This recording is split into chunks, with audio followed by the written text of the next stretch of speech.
A hell of a thing. No charges. No charges in the death of a man who drowned in a police chase. Family not happy about this. Put up the picture full mass. I'm going to give you the background. Let me take you to Minnesota. A Minnesota legal official has declined charges in relation to the death of Mr. Khalil Azad. Here's what happened. July 3rd, 2022. Mr. Azad was in his vehicle, speeding away from the police. This was at a traffic stop. He started to drive in the wrong direction and eventually crashed. All right. CBS News and Fox Now reported these details. He then fled on foot into a wooded area. He vanished in that wooded area, according to the report. The 24-year-old's body was then discovered 2 days later. An autopsy determined that his cause of death was from freshwater drowning in Crystal Lake, stating that it was accidental. This is already suspicious, right?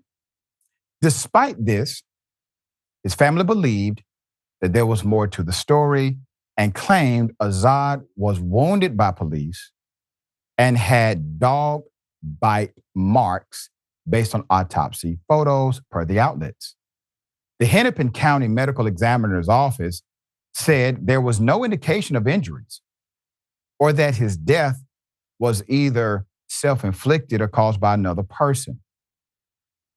Following an independent probe from the Minnesota Bureau of Criminal Apprehension, Hennepin County Attorney, and let's put her up, Mary Moriarty, announced the decision not to file charges, citing a lack of evidence of inappropriate behavior of law enforcement and adding that officers did not have physical contact with Azad after the traffic stop. Now, what is she referring to? She's referring to official physical contact, which means she can only review what is officially noted. That doesn't mean that it didn't happen in some adverse way where malfeasance was involved among law enforcement ranks. But as far as the official police report, there's no physical contact, right? As if they would have said they did have contact with them, which they would not have. The BCA's review came after being asked by the Robbinsdale Police Department to look into the matter. They also released multiple body cam videos, which showed in part the officers interacting with passengers after Azad fled from the scene. Police also were seen walking on foot in the wooded area, looking for him. Moriarty said she had a private meeting on Monday, December 4th, with law enforcement and Mr. Azad's family. Losing someone so young is devastating, although this is now the result. They hope for our victim support team remains available to help them through this extremely difficult time. However, family members remain skeptical. In a phone interview with the Star Tribune, Moses, Azad's brother, who wasn't present at the meeting, thinks the police were, in fact, involved. Quote, "When you read about it, it doesn't add up," he told the outlet. "We just want to get to the bottom of what really happened."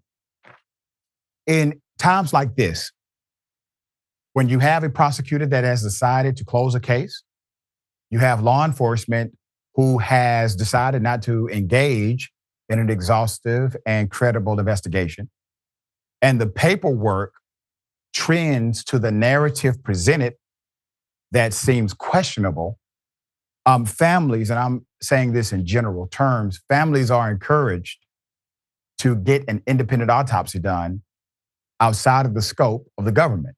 Get an independent autopsy done. Ben Crump does it often in certain civil cases. In addition to that, there are private investigators who understand forensics. They understand tracking methodologies. They understand exactly what the police understand. Many of them are former officers themselves. But forensic science can help, but you got to get an expert involved. This does become cost prohibitive for many. And anytime there's an opportunity to contribute to organizations that help aid in making sure families can get an independent autopsy, try to support them. All right. Our hearts and prayers are with this family. I hope that closure comes very soon. Sharon, thoughts here? My thoughts are anytime it's in the same, county where George Floyd and everything went down there, I have to verify. I'm not even going to trust, but verify it. Something stinks horribly. And here we go again. Lack of evidence, nothing to see here. It's all nonsense. That's why elections matter. Okay. This lady was elected last November. It matters. November 22. It's very serious, and I hope we'll stay with it, Doc. Yeah, there you go. And for the medical examiner to come out and say it was accidental, and then in the verbiage say, well, we can't prove one way or the other. Well, but you just came out with a conclusive statement that it was accidental. All right. They play cards together. Yeah, there you go. Okay.